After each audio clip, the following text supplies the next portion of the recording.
Good morning. Good morning. My name is Jasmine Flores, and I'm the president of Students of Color Alliance here at Tunxis Community College. Thank you for taking the time out of your day to join us for this special event.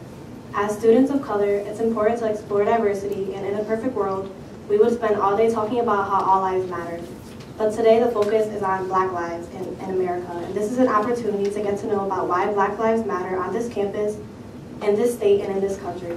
I'd like to thank our co-sponsors, the Tunxis Business Club and the Humanities Department. I'd also like to thank my fellow members of SOCA and our advisors, Kelly Pittman and Professor Beckford. And now please join me in welcoming the president of Tunxis Community College, Dr. Addie.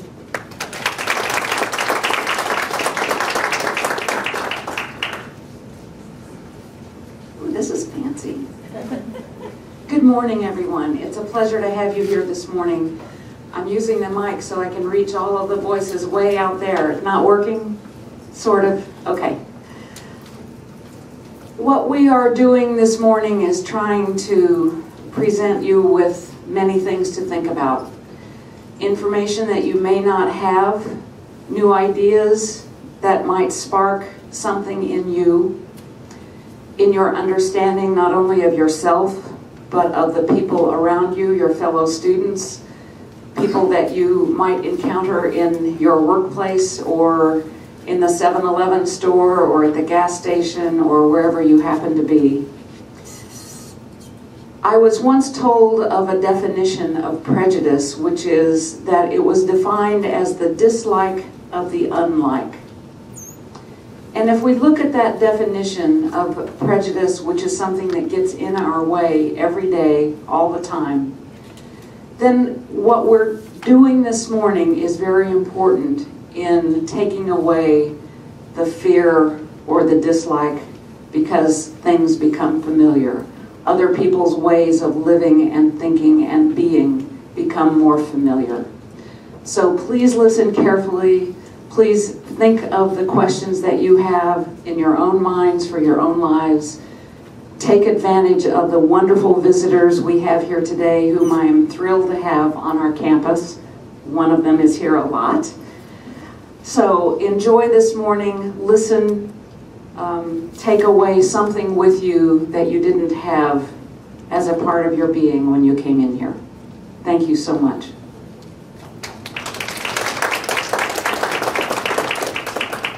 Thank you, Dr. Addie. And now I'd like to introduce our moderator for the day, Professor Beckford.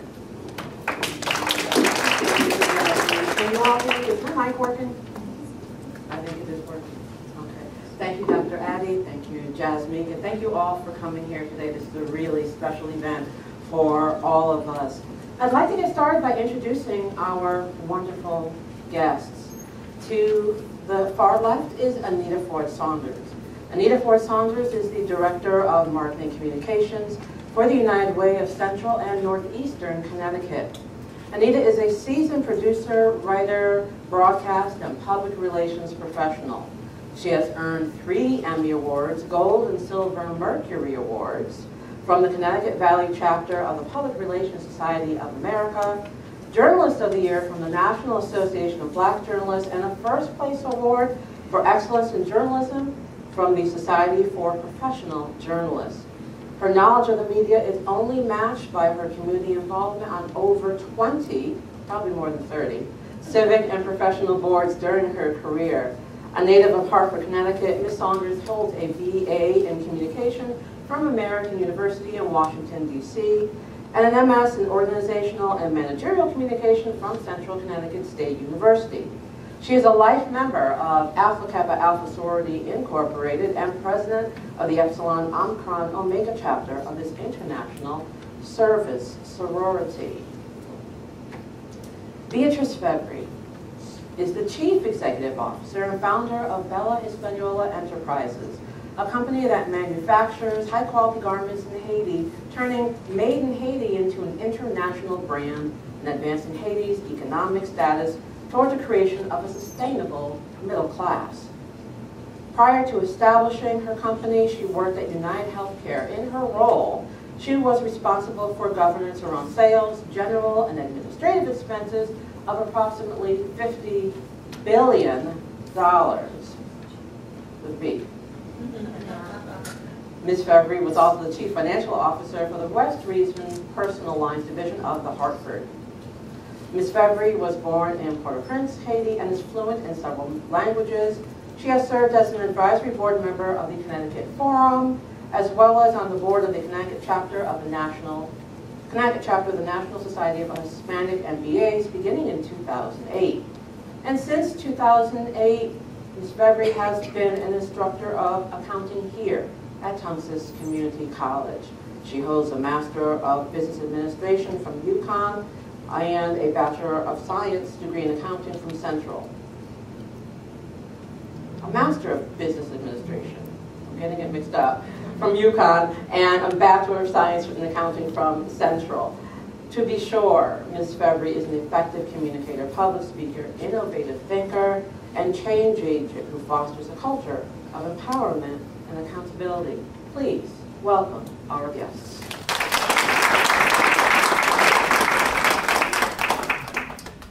We're going to start with Anita, and if you can walk us through a little bit about the history of Black media, and then kind of wind us through to the Black Lives Matter movement. Your mic's not on. Push would be the button to hit. Okay. I've been in this business over 30 years. I know how to work this. And as Professor Beatrice said, it's really going to be a little bit about the Black press. But what I wanted to talk about a little bit was how the Black press has impacted a movement, and specifically the civil rights movement. Back in the day, we had Jet magazine. I've got some copies of Jet magazine. The slogan for Jet was, if it wasn't in Jet, it didn't happen.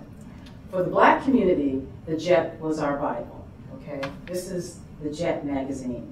And thank you to my husband for allowing me to take some of our Jet magazines. So these are dated 2005. But as you see there, it told our story. And anything we needed to know in the Black community, we could find out in Jet magazine.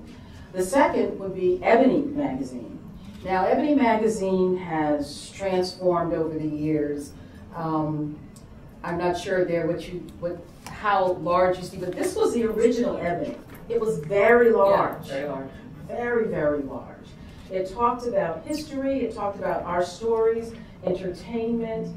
I mean, when you look at some of this stuff, you're really not going to believe what you're reading. But our heroes were in Ebony. The news that we needed to know was in Ebony.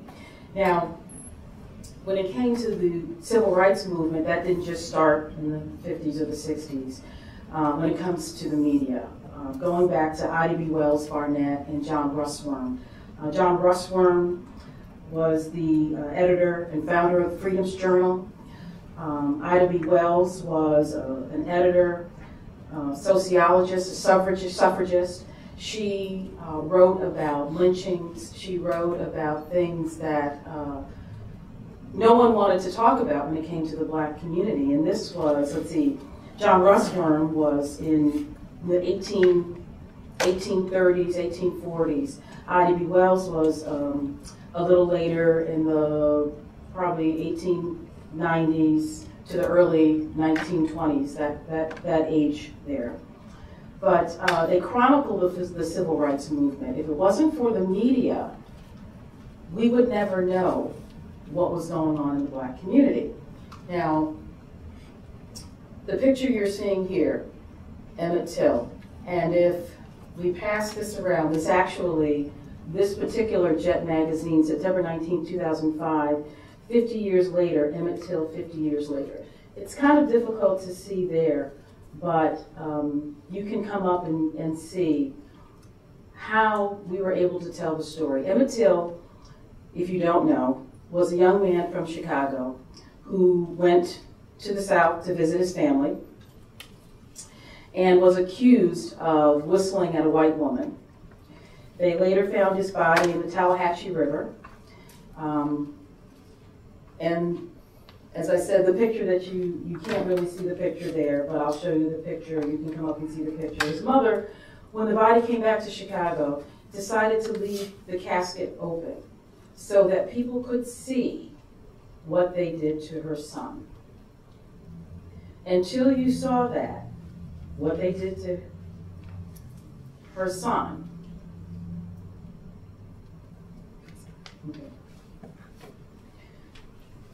that the media, our media, was able to tell our story. And it was Jet Magazine that took that photo, That's and right. it was published in the Chicago Defender. Right. Thank you. The civil rights movement there was traction in the South, but the civil rights movement, because of television, all of a sudden the whole world could see what was happening to black people in the South. And I'll give you a point. In 1965, March 7th, 1965, ABC interrupted the film Judgment at Nuremberg, and that doesn't get lost, it was the film Judgment at Nuremberg, with footage from Selma of state troopers stampeding peaceful marchers, beating peaceful marchers in Selma. If you've seen the movie Selma, that will give you an idea. All of a sudden, all of America could see what was happening, and the media was able to do that. So the media plays a huge part. And I would have to say the traditional media in its form. But as we move forward and talk about social media and Black Lives Matter, I'm not quite sure if it gains the same traction, if it has the same impact, if it has the same longevity, because social media is, in my opinion, media at the speed of light. We go on to the next thing so very, very quickly. Anita, can you tell us a little bit about your reaction, your personal reaction, your professional reaction when you first heard about the Black Lives Matter movement? Yeah. Well, you know, the Black Lives Matter movement, if you didn't know, was started by 3 women after we found out about the Trayvon Martin murder, which is what it was a murder. Personally, I have a husband and 2 sons. My husband is black. That makes my sons black. And there is not a day that goes by that I do not worry about their safety. There is not a day that goes by that I don't worry about their safety. So that's how I reacted personally, okay? My professional reaction to Black Lives Matter. Now I went to the website, and I think we see the website up there. There's a Twitter page. They started with a Twitter. They started on Twitter. Alicia Garza, Opal Tometi, and Beatrice Colors created the Black Lives Matter hashtag, okay, in 2013 in response to Trayvon Martin murder. It is an online forum, and this is their own words, intended to build connections between black people and our allies to fight anti-black racism, to spark dialogue among black people, and to facilitate the types of connections necessary to encourage social action and engagement. Again, in their words, it affirms the lives of black, queer, and trans folks, disabled folks, black, undocumented folks, folks with records, women, and all black lives along the gender spectrum. It centers those that have been marginalized within black liberation movements to build the Black liberation movement. So my concern about the Black Lives Matter movement is it for everyone? What are the messages? The messages you get when you go to their website, to their Twitter page, to their Facebook page, are all kind of related. But one thing about the civil rights movement and other movements, I think, that are grounded, a little more grounded, there was a specific and maybe a tangible goal and a focused message. And although the messages are all in my heart and in my head correct, as a public relations strategist, and I deal with this every single day, I need to have a focused message. For the civil rights movement, it was the Civil Rights Act. It was We Shall Overcome. It was nonviolence. But with Black Lives Matter, my concern is that the message is kind of all over the place. It's all good, but it gets a little diluted. When you have someone like a Bill Riley interview people on television, and please know that television, you can edit anything you want to look like and sound like anything you want, and he shows a clip of the Black Lives Matter movement, and all they're saying is, kill the police, kill the police, kill the police. Well, that's not what it's supposed to be about. Yet, do we know what it's supposed to be about? They've got Twitter, they've got Facebook, they have their website, they have Instagram. Jasmine, could you show us Instagram? Okay. And that says something totally different than, if you could scroll to the top, Jasmine, that says something totally different than what you just said in terms of what they're about. Official Instagram for the Black Lives Matter movement is a call to action in response to anti-Black racism. Join the movement. And perhaps the medium necessitates this brevity, but why isn't it okay on social media to have a variety of messages? I think it is okay. It's okay to have a variety of messages, but if you want this to be a movement, you need to focus your message. I think you just need to focus the message. When I look at the Instagram site, I'm like, gorgeous, beautiful posters. You know, plenty of them I clicked on, like, okay, well, how can I get this one? Because it's beautiful. But what is the goal here? As a public relations, as a communicator, what is my goal to move this forward? And we discussed a little bit about leaders. Yes. Is this a leaderless movement? Well, social media, we're all leaders. But how then do we focus and make something happen? That's the question. I don't have any answers. Well, how then do you certainly have the background and you've got the wherewithal to understand the institutional workings of the NAACP and of the Urban League and traditional organized civil rights organizations. Should the Black Lives Matter founders take a cue from the traditional organization? You know, we should all take a cue from what has gone before us, because it was successful. And as I said, there were specific and tangible goals.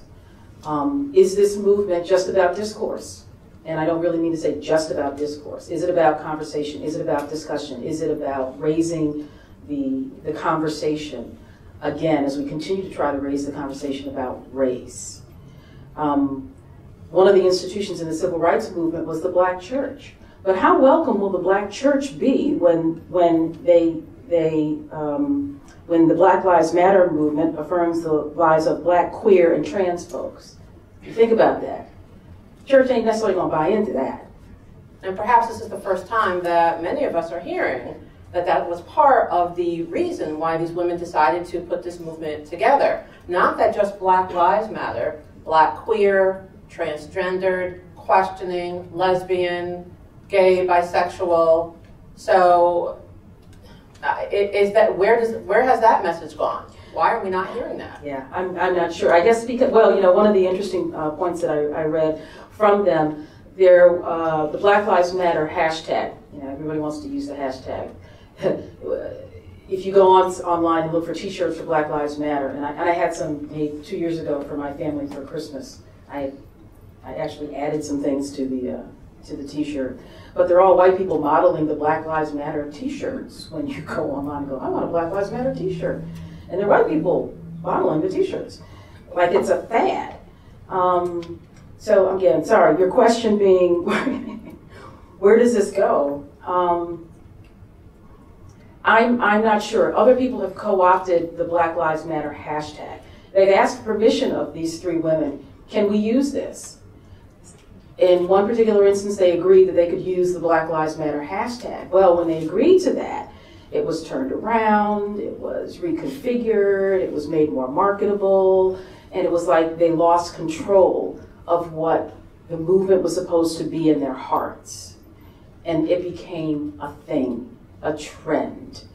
I look back on other social media movements, noted some of them down. Bring back our girls. Hashtag bring back our girls. Successful in raising the awareness. United States got involved. Michelle Obama, bring back our girls. But our girls are still missing. You know, that's something that we in the United States don't have a lot of control over, nor do they have control over in Africa, it seems. The Ice Bucket Challenge, very successful. The ALS Foundation didn't know what to do with the $19 million that they raised. They didn't realize that this was going to be so successful. But the goal was to raise money for research. It was a goal. Some people just did it because it was cool to do. It was fun to do. But they raised $19 million. So they had a goal. Okay. That is also over. Yeah. And I'm wondering, since we're talking about Speed of light. hashtags, talk to us about the speed of light. When I say hashtag and you think speed of light, what does that mean? Oh, you know, in my job, we do a lot of events at United Way. One coming up Friday, Best of Awards, if you'd like to attend. And we have, we live stream what's going on, live tweet, posting, a big screen. It's all part of the excitement of the event. At 10 o'clock on Friday night, that event's over. It's over. You know, it's to create the excitement in that moment for the people who are attending our event. For the organization itself, we have a hashtag for United Way. We use that only in social media because, interestingly enough, as much as we all should be mobile, you all get a lot of your information on your phones or on tablets. 74% of people who are in the demographic that United Way reaches receives our information on a PC. So as the director of that department, I've got to think, okay, I've got to think mobile, but I have to also meet my audience where they are. If 74% of them are reading the information on a PC, I've got to make sure that it looks better on a PC than it does on a phone, if that's how you access the information. So you got to think about your audience. So maybe then who is the audience for Black Lives Matter? It's me, it's you, it's got to be both. But beyond social media, are there other types of traditional media that should be used in order to buttress this movement? It's integrated communications. It's newspapers, it's articles, it's interviews, it is social media, it's music, it's Kendrick Lamar, yes. It is all of those things put together to create this movement. Yeah, before we transition to Beatrice, as you're saying, if a hashtag says to us, speed of light, it's here today, gone tomorrow, yet one of the slogans of the Black Lives Matter movement is more than a moment, but a movement. Something to that effect, because quite honestly, there's so many messages and so many slogans, it's very hard to keep up. If one has a hashtag, can it be more than a moment?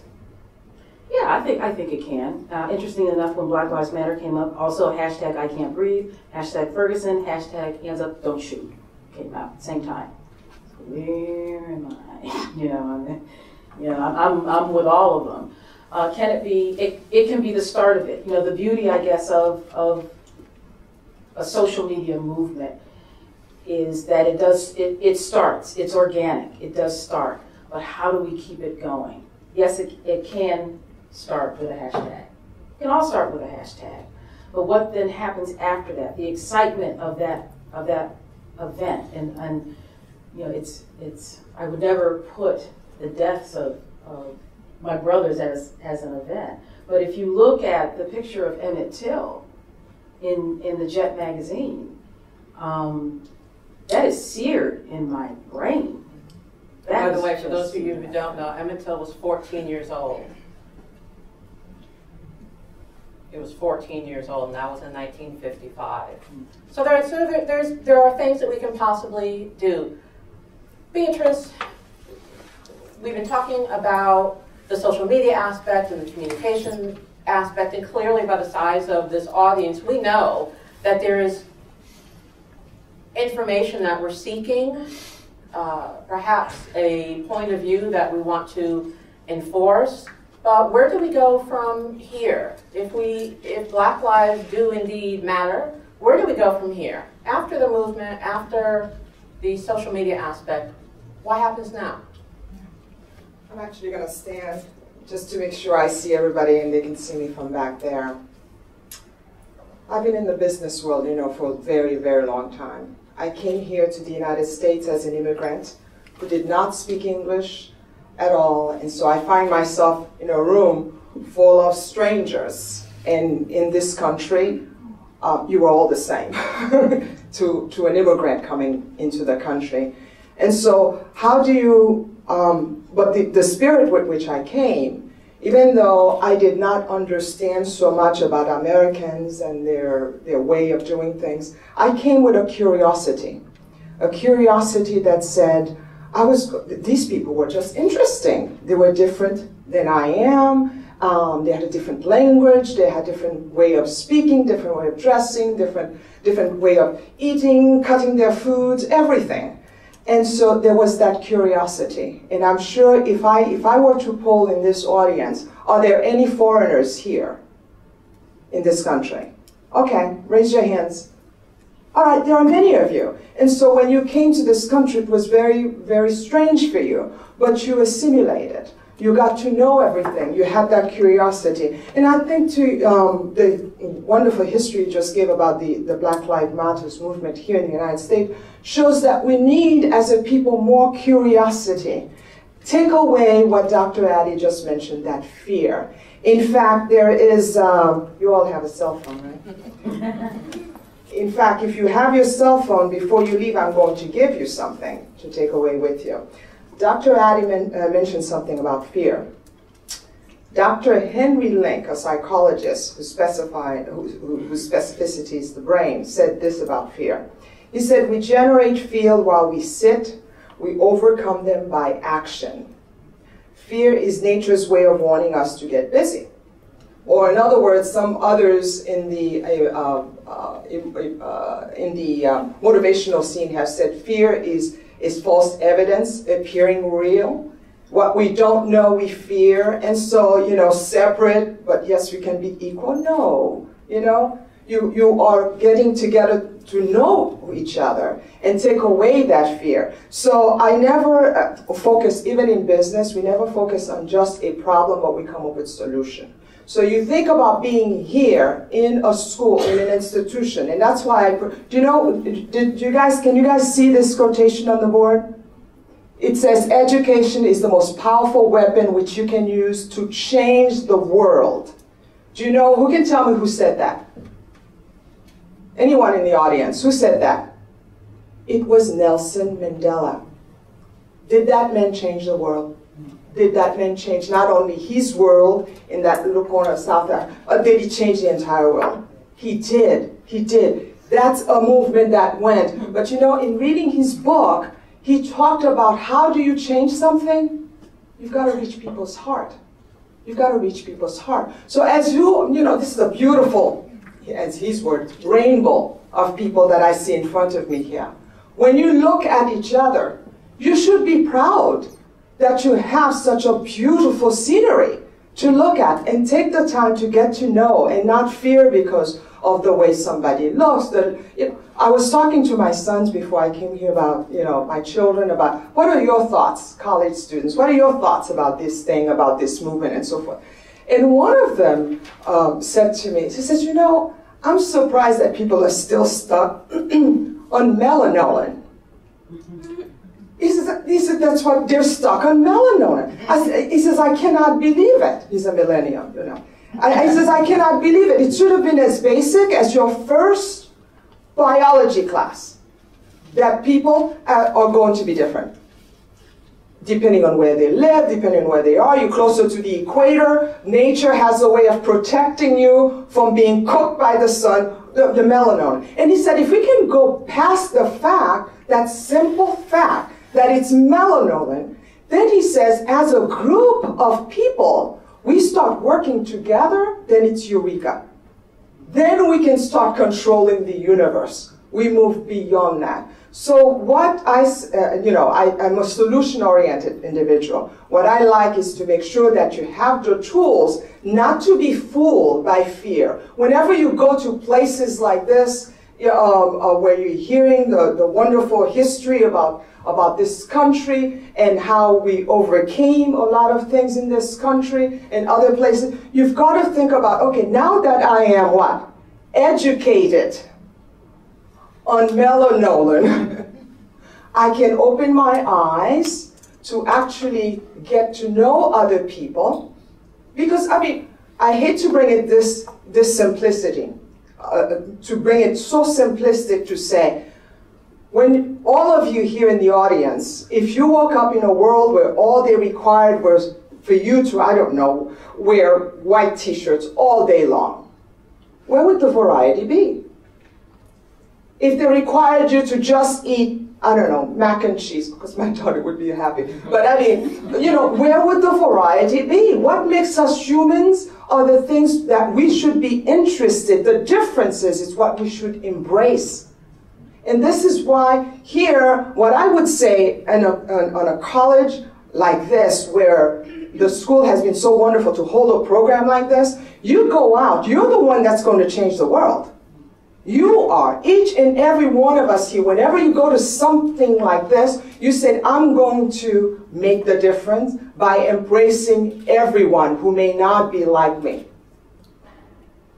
And that's really where that's the place I come from.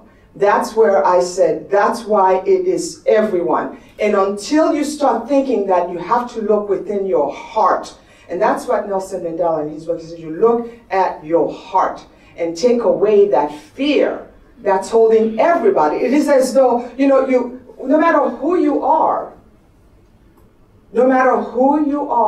you cannot look at it as though others have put me in a box and I'm going to wait until they take me out of it. Break out of that box and change the world. That's what I would say. Break out of that box and change the world. So, go ahead. A question for either one of you, actually a comment and then a question. I've had many people say to me, including students, well, all lives matter. Why should we be concentrating right now on just Black lives? Why are we even doing this? Why is this even a thing right now? It's obviously an issue. It's obviously an issue. When you hear someone, who was it, that said that it was is it a white politician who said that when I send my children out in the world, I don't worry about it. And then when you hear someone like a mother like this who said, because of the intensity of the melanolin of my son's skin, I have to worry about it. It means that there is still the opposite of education around. There's still that kind of ignorance. And when you are ignorant, you allow and fester fear. And when you are fearful, you're like, I'm going to protect my little section here for fear that somebody else might encroach upon that right and take it away, you see? And that's where it's that basic instinct, because we have two strong emotions. We have love and we have fear, right? They're both very strong. Which one is the strongest? You can't say fear is not very, very strong. It is very, very strong. It's so strong that it caused another group to enslave another. It caused another, because out of fear. I mean, look at, it's not just in the United States. You go back also with Hitler. Caused that kind of a fear. You've got to take it in its totality to take a look at it. But if you take love, I remember someone said that justice is what love looks like in public. Justice is what love looks like in public. So I would say, whenever we get together like this, each one of you has a responsibility to take a look at the person next to you and say, wow, thank God we're both different, because now we have something in life is more interesting as a direct result. I mean, does that make sense? I don't know. Does that make sense to any of you out there? It makes sense to me. Yeah. It makes perfect sense to me. Anita, if you could chime in. You know, I thought of a couple of things. What's gonna make a difference? I am a race woman. Okay, my dad was a race man. My niece used to say, "Well, Grandpa was racist." I'm like, "No, Grandpa's a race man because he is concerned about African Americans, Black people. It doesn't mean that he doesn't care about anybody else, that he doesn't love anybody else. I am concerned about Black people, about all people." On that t-shirt that I had made, I had on the back, "All lives matter," because all lives do matter. But what happens on a day-to-day basis to the African American community in this country that we don't even see, the institutional racism, I think is what I'm really trying to get at. The institutional racism is a strong concern of mine. Tom Joyner, on the Tom Joyner Show, has this little segment, Hidden Racism. You know, I was reading the newspaper, it was a couple of Sundays ago, and we live in Middletown. In the Middletown newspaper, I open up the coupons, and there's a coupon for Subway, healthy food. I go to Hartford, and all I see is a coupon for Burger King. I'm like, wait a minute, you know, that's not right. You know, where are the supermarkets in the Black neighborhood? Why is it gas 20 cents higher in the Black neighborhood? How come I can't find healthy food in the Black neighborhood? You can find a liquor store. You can find a liquor store. Yeah, you can find a liquor store. And so I am concerned. I am first and foremost Black Lives Matter. I do love that justice is what love looks like in public. I want to make two comments. The Connecticut Forum had a forum on racism, continuing the conversation. And whenever this was, I can't remember. My son and I, my older son and I went. And just before it started, Michelle Norris from NPR was the host. And like 5 minutes after she got through introducing everybody on the panel, 2 rows in front of us, a group of people stood up, and they were from the Black Lives Matter movement. And they started screaming, "Black Lives Matter, Black Lives Matter. We're here to disrupt this function today because Black Lives Matter, Black Lives Matter." And well, Aaron and I are like, whoa, this is real, right? Megaphone, the whole 9 yards. There were people up in the balcony, Black Lives Matter. And then Michelle Norris turned around and said, "Turn around and talk to us. We want to hear you." But all they did was scream, "Black Lives Matter." And then they were escorted out. What good did that do? It did nothing but disrupt. And they said, "We are here to disrupt." But it's like preaching to the choir. We were here to talk about racism. They could have been a part of the conversation. So how well is this organized? I'm not quite sure. 2 years ago when Lucas went to New York to see the ball drop, and then there were marches and he couldn't get to 30 Rock. And so I see this on TV, and our younger son is at Grand Central. "Where are you, son? You know, there's police, there's marching," and he's explaining texting me what's going on. And I texted him back, "You know what's going on? March, honey. Just march. March." Because it's about something else right now. You know, so I am about Black Lives Matter. Unapologetically Black. We're going to open it up to some questions. I'm sure that you all have questions. I hope that you have some questions. Let me see if I can get a working microphone. Doesn't you want to help? Does anybody have a question? We're going to try and get the mic to you as quickly as possible. Where's that Jet magazine? Yes, I was going to say yeah.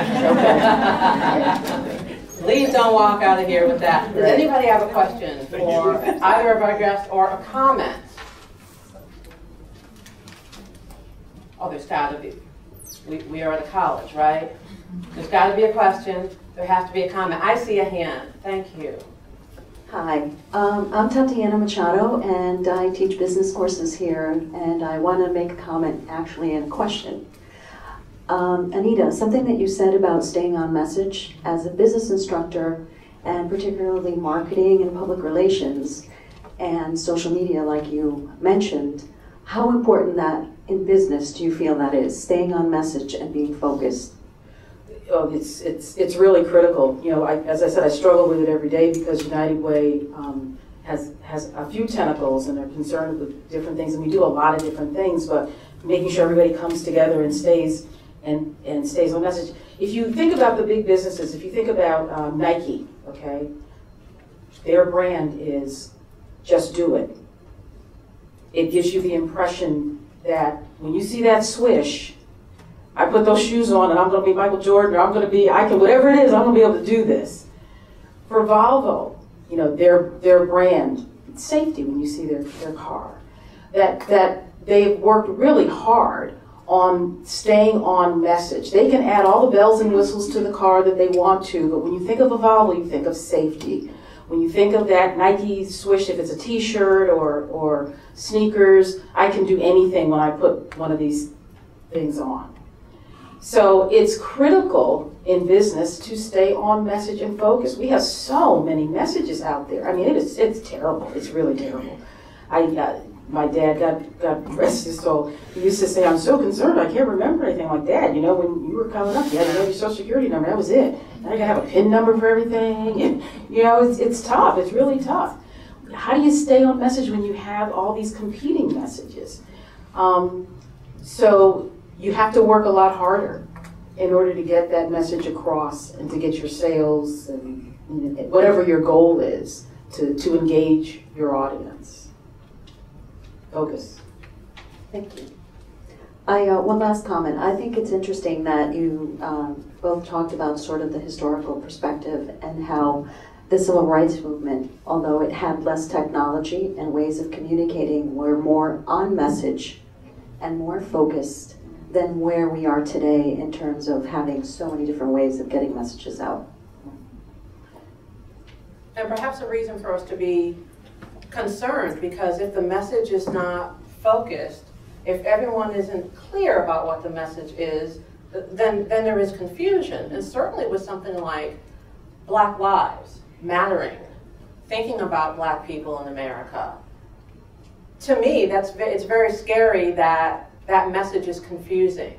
It shouldn't be confusing, but it is. Well, I have a comment. It just reminded me of with her comment about no social media. You look at what Nelson Mandela was able to accomplish, because you mentioned about the neighborhoods and what's going on. So the economic factor. Yes. Touch on the economic factor. Yeah, it's not only economic, it's economic as well as psychological factor. Because if you have a young child that's growing up thinking that by virtue of living here in the United States, they are inferior, and to expect that inferiority, psychologically, there is something that's going to happen to that child as that child grows up, you know? And so it's bigger than just economics, it's also psychological, those two aspects of it. So look at what Nelson Mandela accomplished. It's true, where they took advantage eventually of the social, not the same kind of social media that we have today, but he got the message out of the country in order to galvanize justice around the world, to help motivate the change that did happen in his country. When he looked at it, it's very much the same way when he was looking at the populace, right? He says, why is it that there's the minority that's ruling, right? And they are not only ruling, but they are oppressing the majority of the people in the country. And he went about, you know, effectuating change. He actually did organize. The message was simple. One person, one vote. One person, one vote. And he went around and he actually changed that. And I don't know if anybody has ever read his book. I have his life, Nelson Mandela, as well as the book Invictus, and even the movie Invictus.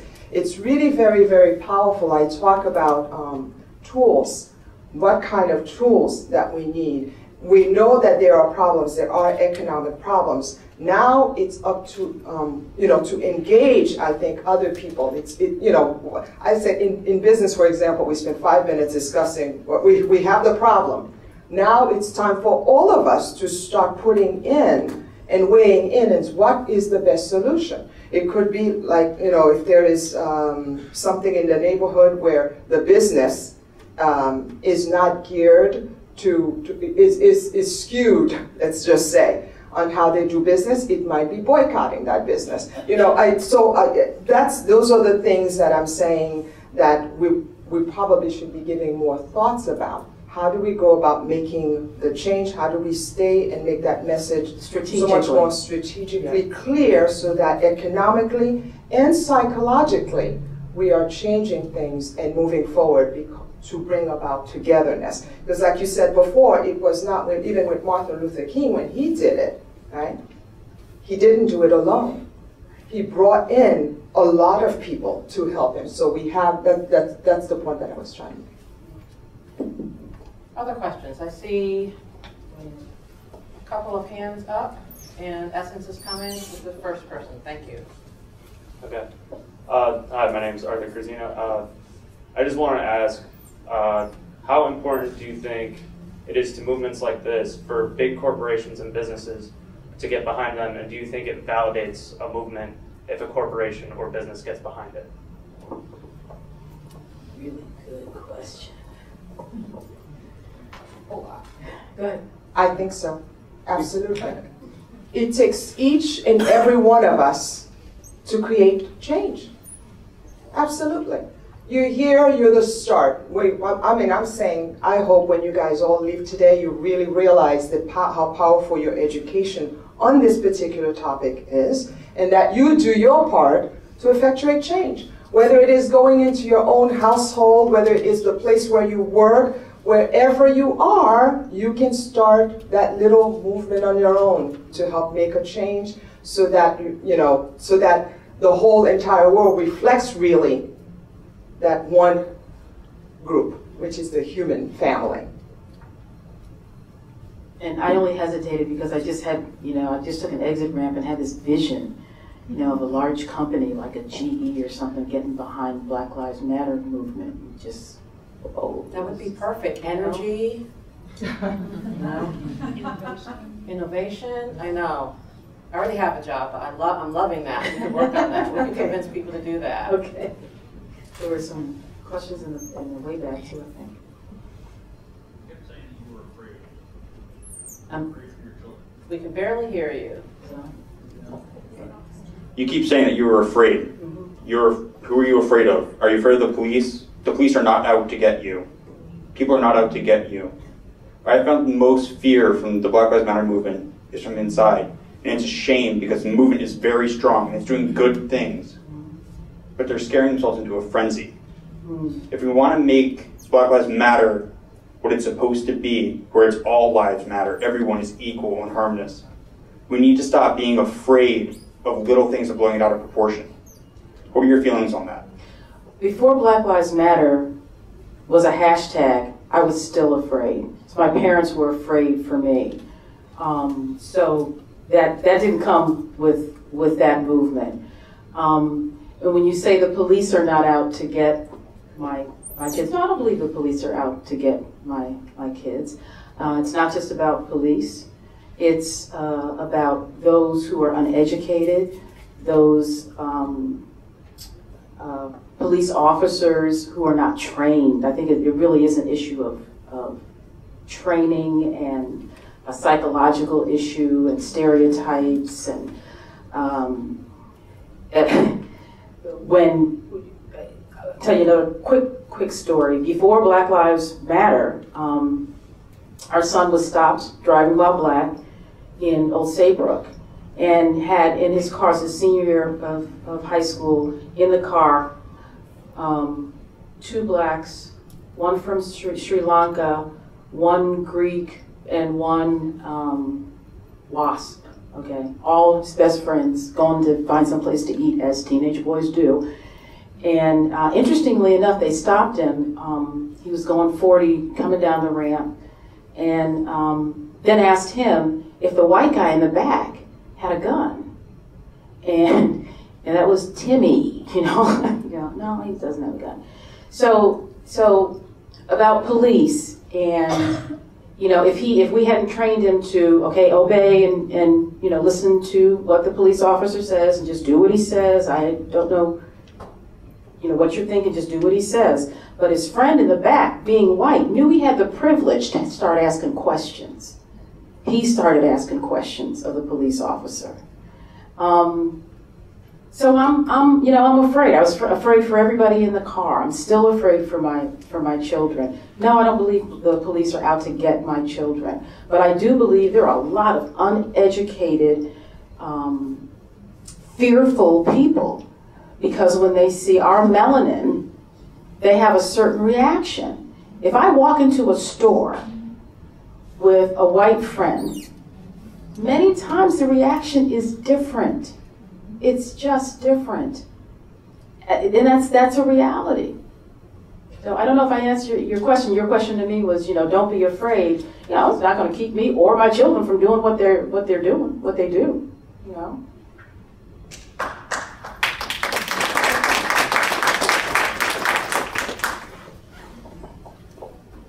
Is there another question? Is the mic on? And then we'll bring it up here. Hi, my name is Luke Harper.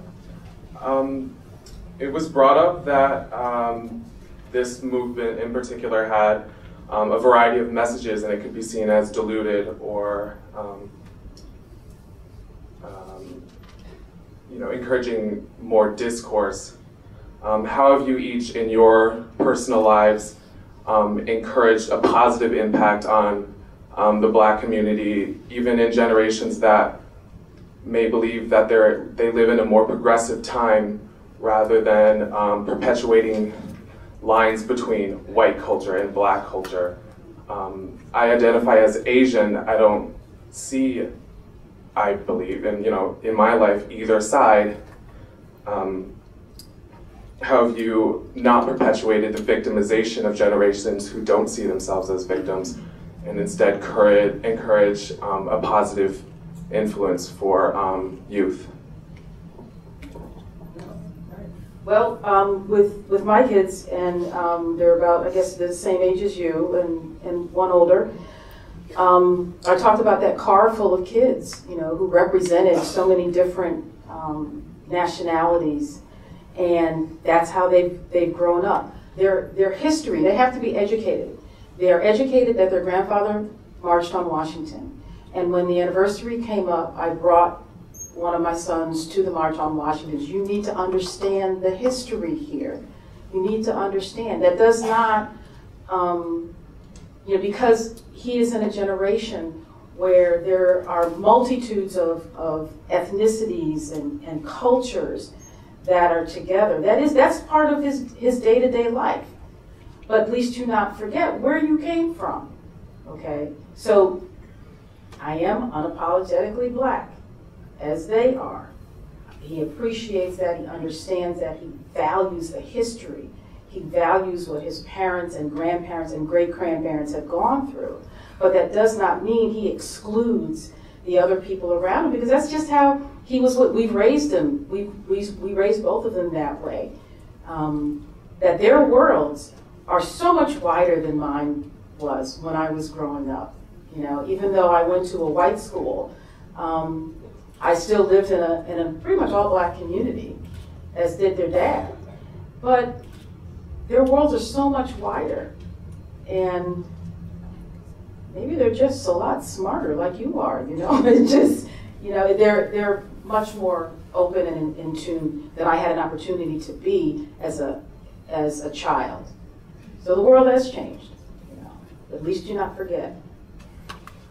I'd like to answer that question as well, and I do think about it a lot, and what do the thing that I do, and I say to myself every day, and my students have heard this before, and if you haven't, well, here it goes. I wake up every day and think, how can I be the best Black woman that I can be? Not the best woman, not the best Black person, but the best Black woman. And sometimes I am not. Other times I am, even in my choice of employment. I work here. Let me say that again. I work here. And I'm cognizant of the fact that I am the only full-time Black woman, female professor here. I know that. That's fine. I know that that increases my job, it increases my visibility, and I am fine with that. It doesn't make me think, oh, I'm at the wrong place and we need to get more Black people here. My job is to teach composition, so I'm not worried about the hiring part. But I'm here, and I try and do the very best job I can, and it's very difficult. Also difficult because I am, on my dad's side, Caribbean, who's from Jamaica. My mom is from New England, but I'm mostly American. I'm the great-great-granddaughter of slaves, Thomas and Eliza Williams. They were slaves. Their names did not appear on the census until 1870, and they had already been married 20 years. So I know where I come from, and I carry all of that with me every day. And it's joyous, and it's wonderful, and it's beautiful, and it's hard. It can be very, very hard.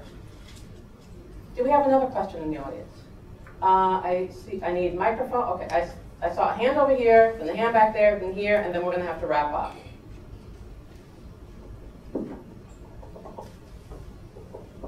Hi. You mentioned before that, I'm going to talk to Anita about this. Sorry. You mentioned before how in certain communities, how there's no grocery stores and a lot of things are priced higher. You know, does that sort of mean sort of like communities that were based on racism, the racism stays around even after, not the racism, but even after the racism disappears from them, the impact of the previous racism basically leaves that poverty into that area. And should that be something Black Lives Matter sort of focuses on? Or? Really, really good question. The answer is yes and yes and yes. Because I think back to my old neighborhood, and 100 years ago there used to be grocery stores, and I used to walk up the street and get a gallon of milk and things like that. And if you go on Albany Avenue right now, there's Seatown, and there's that's it? Yeah, no, real grocery stores. Seatown, and that really is about it. You're not going to find a Stop and Shop. And if you do find a Stop and Shop, you got to be able to get to the Stop and Shop on the bus. So, as you know, the community, when I grew up, the community was a rich community. My dad had a drugstore in Hartford, Ford and James Pharmacy, first black pharmacist, and stayed in the community when the riots hit in the 60s, and his store was burned. He still stayed. He rebuilt and he stayed because the community needed a drugstore. You needed to come and get your prescriptions filled, and there was nobody else. And now, not sure what's there, but you're right. Is that something that Black Lives Matter can focus on? Yes, absolutely. That would really be a wonderful thing. And I want to bring up how we can all hold people accountable. I think people should be held accountable. Hallmark, the Hallmark station. For February, love. Hallmark had 4 movies, made-for-TV movies on love. Not a person of color in any of the promos or any of the movies. So did I tweet about it? Yeah, I tweeted about it. What is our Black Love Matters? We've been married 33 years, almost 33 years. My parents were married 51 years. How long have your parents been married? 56. Okay. Black Lives Matter, but Hallmark can't seem to find that. So I started to hold them accountable. My little voice. What is wrong with you all? You don't have a black person, a Hispanic person, an Asian person in any of these movies. They're all white people. Does that make me a racist? Does that make me a race person?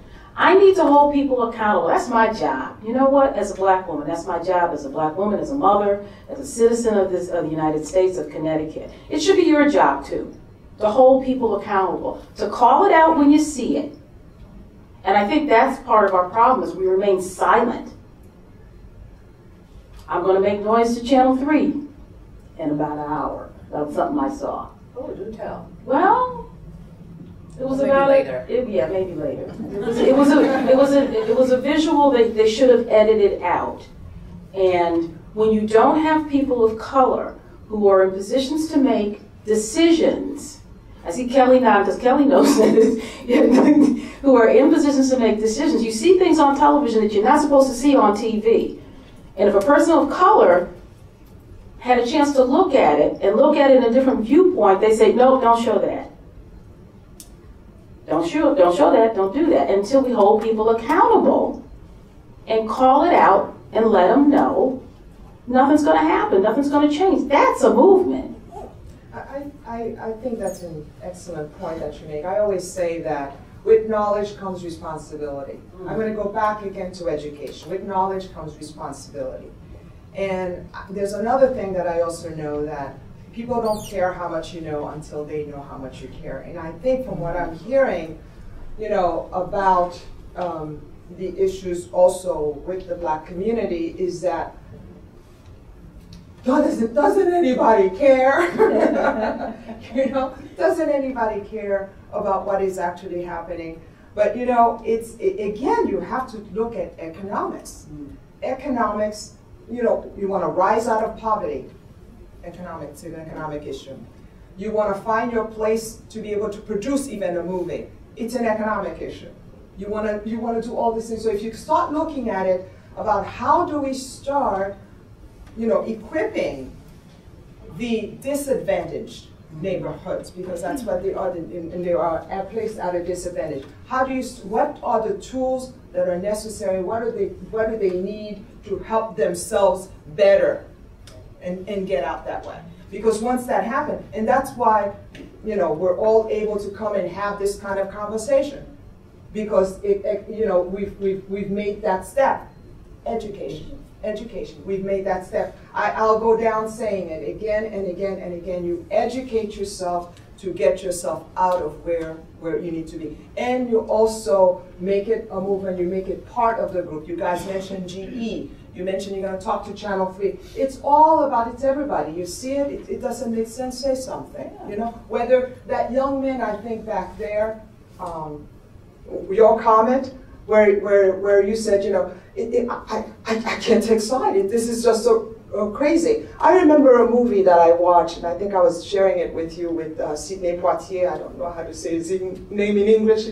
He came out, Sidney Poitier was Guess Who's Coming to Dinner? And then his argument with his father was, you see yourself as a black man. I just think of myself as a man.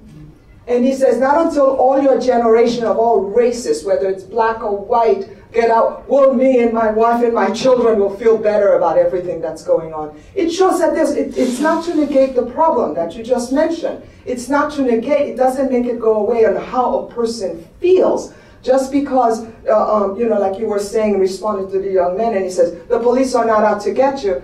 It doesn't matter, it's how the person feels. So if you feel bad, if you feel threatened, you know, then that's cause to take pause and bring about change, you know. So what I would say is, as we go about making this change, I have one thing, again, back to it, Nelson Mandela, that kept him really confident to come out of his situation while he spent over 20 years in prison, was this poem.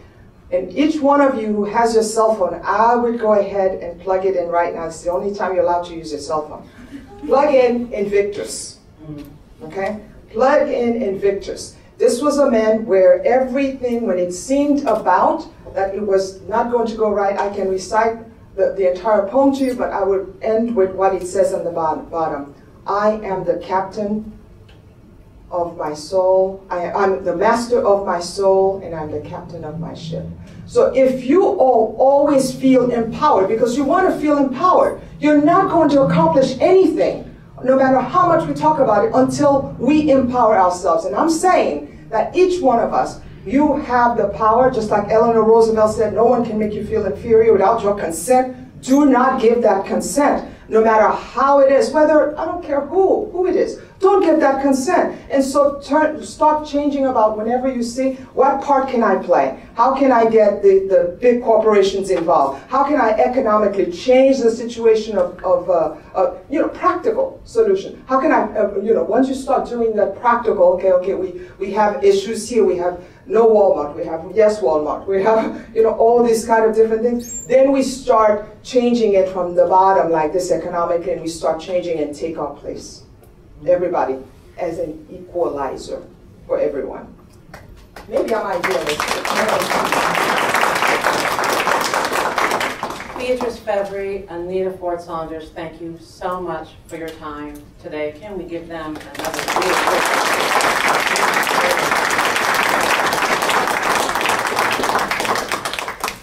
As we close, I want to thank Dr. Eddie again for coming and for joining us. Thank you to the hard work of the Students of Color Alliance, our wonderful co-sponsors, the Humanities Department, the Tunxis Business Club, and certainly all of you for joining us. I want to close with a poem from Langston Hughes. He published this poem in 1926, and for him, this poem was his call, his way of saying Black Lives Matter in 1926. Here we are 90 years later, and I think the poem is still appropriate, and it's called I Too. I too sing America. I am the darker brother. They send me to eat in the kitchen when company comes, but I laugh and eat well and grow strong. Tomorrow, I'll be at the table when company comes. Nobody'll dare say to me then, eat in the kitchen. Besides, they'll see how beautiful I am and be ashamed. I too am America. Thank you.